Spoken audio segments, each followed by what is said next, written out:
लेकिन हमारा चंद्रयान 3 इस रहस्यमयी जगह पर दक्षिणी ध्रुव पर आज सॉफ्ट लैंडिंग करने के लिए तैयार है।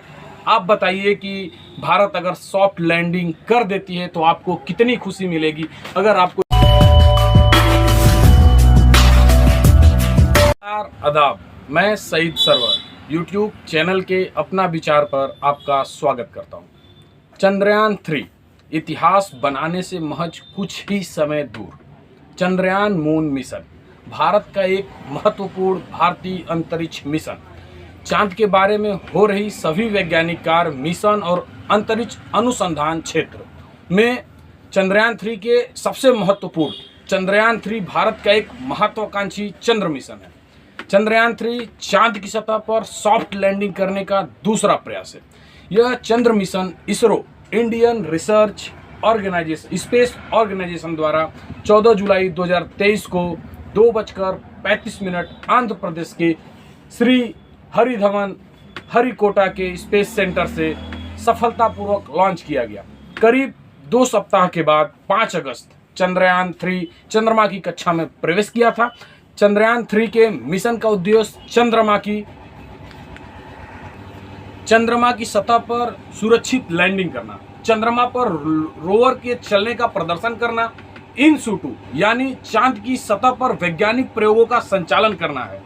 मिशन के उद्देश्यों को प्राप्त करने के लिए लैंडर में कई प्रौद्योगिकियां मौजूद हैं, जैसे कि लेजर और आरएफ आधारित अल्टीमीटर, वेसोमीटर, प्रोपल्सन सिस्टम इत्यादि ऐसे उन्नत तकनीकों का पृथ्वी की स्थितियों में सफलतापूर्वक प्रदर्शन करने के लिए कई लैंडर विशेष परीक्षण जैसे integrated cold test, integrated hot test और लैंडर लगे मैग्नीज्म प्रदर्शन परीक्षण की योजना बनाई गई है और इसे सफलतापूर्वक पूरा किया गया।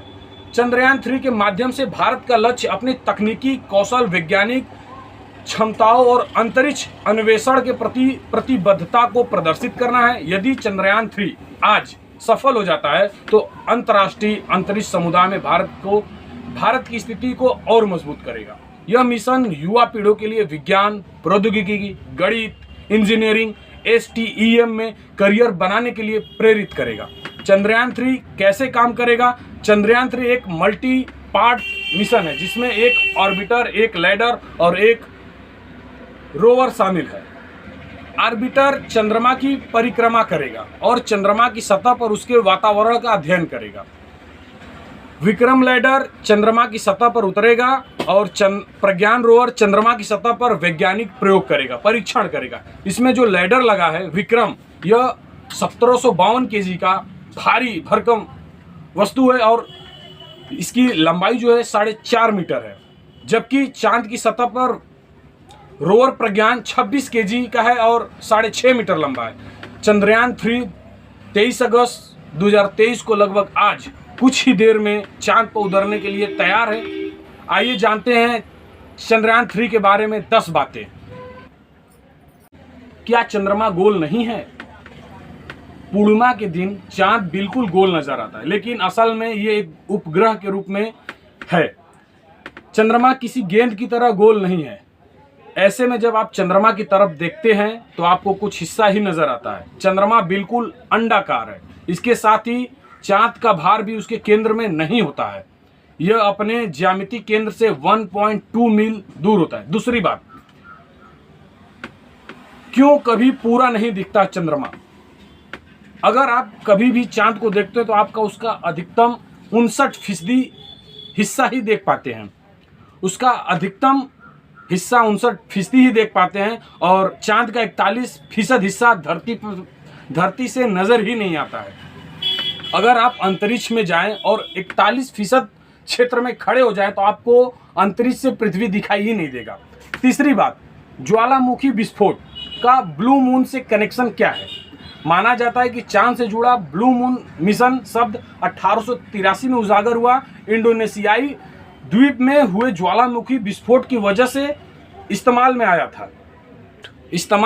था। इसे पृथ्वी का सबसे भीषण ज्वालामुखी विस्फोट में गिना जाता है। इसकी धमाके की आवाज मॉरिशस तक सुनी गई थी। इस विस्फोट से इतना राख फैल गया था, इतनी धुंध फैल गई थी कि चंद्रमा उस दिन नीला दिखाई देने पड़ने लगा था। चौथी बात, चांद पर सीक्रेट प्रोजेक्ट। एक दौर ऐसा था, अमेरिका चांद पर परमाणु हथियारों के इस्तेमाल पर गंभीरता से विचार कर रहा था। इसका मकसद सोवियत संघ को सैन्य शक्ति से अवगत कराना था ताकि उसे दबाव में ला सके। इस गुप्त परियोजना का नाम a study of lunar research flights और प्रोजेक्ट A119 था। पांचवी बात, सबसे महत्वपूर्ण, चांद पर गहरे गड्ढे कैसे बने।